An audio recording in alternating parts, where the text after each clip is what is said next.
In this video, you will learn about how COVID-19 has affected healthcare providers renewing their CPR. I'm Jeff with OTDUDE and let's get functional.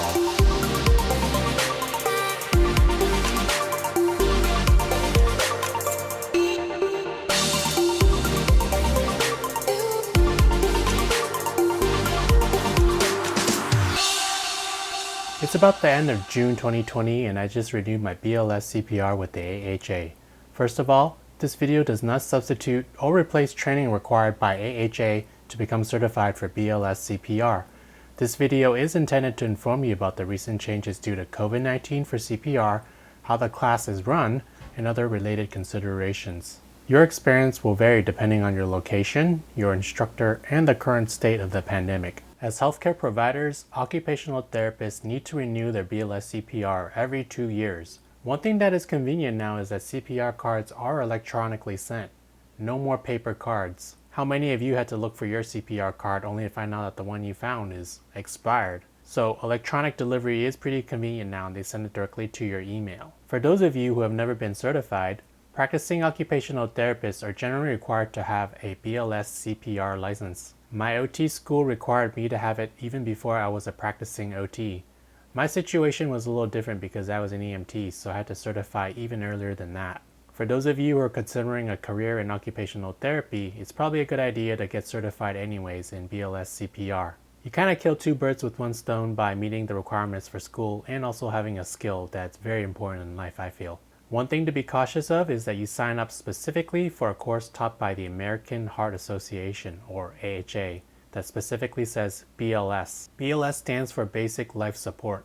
The Red Cross also offers CPR certification, but the general accepted certification is the one by the AHA. It's not going to really break the bank either. Your first certification will cost you under $100, which includes the course itself and the handbook. One tip about the handbook is that they don't renew it very much often, unlike courses you've had in college for textbooks. And basically you can share it with your friends, and I've been using the same one for a couple of renewals now and I've been saving probably well over $100. Don't lose your handbook. So what are the updates for COVID-19 and BLS CPR renewal? First point, there are new recommendations for CPR. As of April 2020, the AHA recommends that CPR with COVID-19 precautions proceed as follows. For COVID-19 and adult CPR, if an adult heart stops and you're worried that they may have COVID-19, you can still help by performing hands-only CPR, which is basically compressions. So no mouth-to-mouth or rescue breathing if you're worried about COVID-19. Here are the steps. Step 1, activate 911 and get an AED. Step 2, now this is new for COVID-19. Cover your own mouth and nose with the face or mask cloth. Do the same for the person you're rescuing. Hopefully you already have a face mask and you don't have to go and find one, for example, in a case of emergency. Step 3, from here on out, things seem to be the same as usual. So perform hands-only CPR with the same rate of 100 to 120 compressions per minute. Step 4, use an AED if available. They didn't list a step 5, but basically proceed as before and do what you were taught. Interestingly, for child and infant, they did not mention any masks in the handout that I got, either for the rescuer or for the patient. Rescue breaths may be provided if you're willing and able. Everything else stays the same with compression rate, depth, and cycle, and things like that. Hopefully this clears some uncertainty due to COVID-19 with CPR.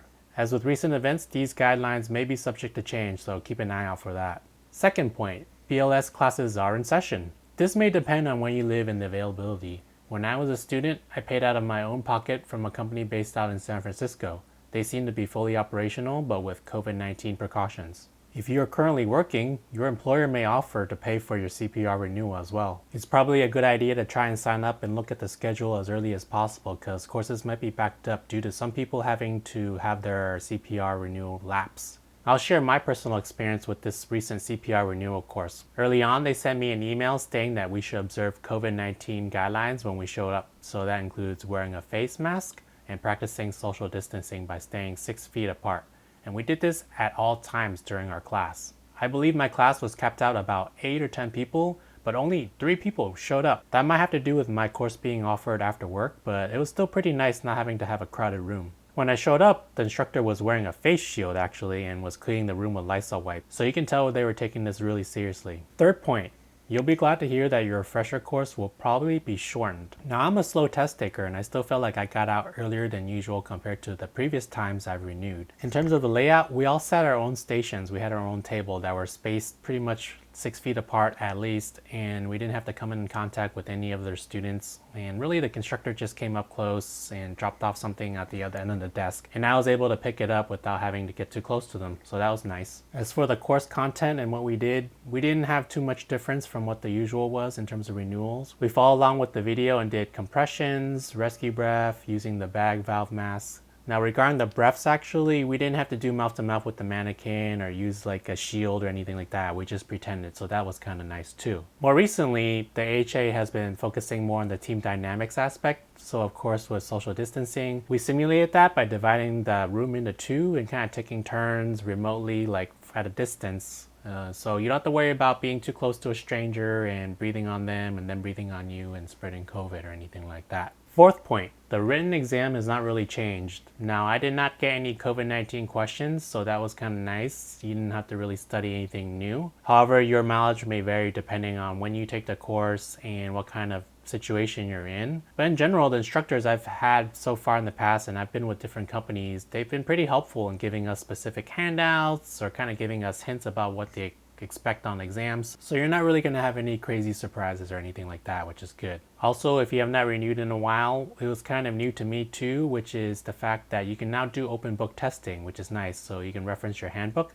So wrapping things up this time around with COVID-19 and my CPR refresher course, it wasn't too stressful or anything like that. I knew going in what to expect in terms of what to wear, what to bring, and we all kept our social distancing throughout the whole process. We didn't do anything I felt like was unsafe.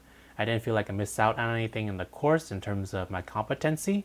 We reviewed pretty much everything. We just didn't really do the practicing with the mouth to mouth or the team dynamics part where we got really close to each other, which would probably be unsafe.